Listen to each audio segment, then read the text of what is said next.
name is Dr. Poppy Moon, and I'm the school counselor at Myrtlewood Elementary School in Fosters, Alabama. It's part of the Tuscaloosa County School System. Now it's time for Lesson 2 of the Moving On to Middle School series that I've made just for you. Today what we're going to do is talk about basic organizing, and I'm going to start with your binder. Everybody loves a binder. Everybody loves one, and I am no exception. So this is how I set up my binder for the first day of school. I have my binder, and on the front I have a cute picture that has my name on it. Poppy Moon's binder, okay? But let's say that I don't like that image because I think it's kind of boring. I've put my own image, such as school counselors can do it, because we are really cool. Let me hold it up to you. School counselors can do it. Alright, moving on. So everyone knows that this is my folder. I have put a little sticker on the bottom that says Dr. Moon. I also have put a sticker on the side that says Dr. Moon 6th grade. So that way if I lose my binder and anyone finds it, they can get it back to me with all my work inside safe and sound. Let's open the front cover. The first thing that I have is a map of the middle school that I'll be going to. Now you will probably need a different map for your own middle school. Now if you look at it really carefully, you'll notice that certain areas are highlighted in yellow. Those are the areas where my classes are. I have them labeled as first period, second period, third period, fourth period. You may use the block system, but either way is fine. I've highlighted it, and that way, on the first day of school, when I'm nervous and I don't know where to go, I got my map right there. Now I've put my map inside of a page protector. This is what a page protector looks like. It's just a little kind of plastic, not really a divider, but just a little plastic thing that you can stick a piece of paper down inside of. And it keeps it from getting water on it, or it keeps it from falling out, like the holes tear out and it falls out. This will keep your paper nice and safe. So I recommend that you get a box of these, which you can get at Walmart or any type of office supply store, and they're not very expensive. The next thing that I have is I've written my locker combination on the map, okay? First day, you always get a little bit nervous and you forget how to open your locker. And you don't want to look dumb by asking other people how to do it.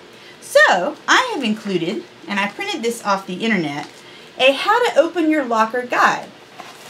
This way, when I'm trying to open my locker and I'm having trouble, I can look back on this guide and I won't have to ask anybody. And that'll help you look super cool. Now the next thing that I put in my binder are dividers. Alright? You can see some of the dividers, but let me hold up some so you can see what they look like. Now these are just your basic binders, and these are just your basic dividers, and once again you can get those at any type of office supply store or at Walmart.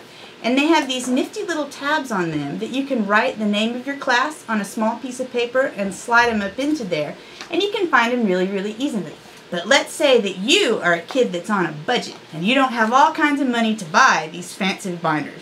Or fancy dividers, but they're not that expensive. You can make a divider out of a folder, okay? And this is how you do it.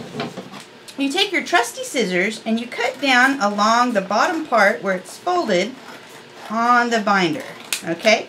And then, now you have two divided pieces, all right? And then I take my trusty 3-hole punch, stick it in there, punch it down, and look, cheap dividers, inexpensive, and ready to go. I also like these because they're a little more sturdy than the binder dividers that you get at the store. So, alright, so what else do I have in my binder?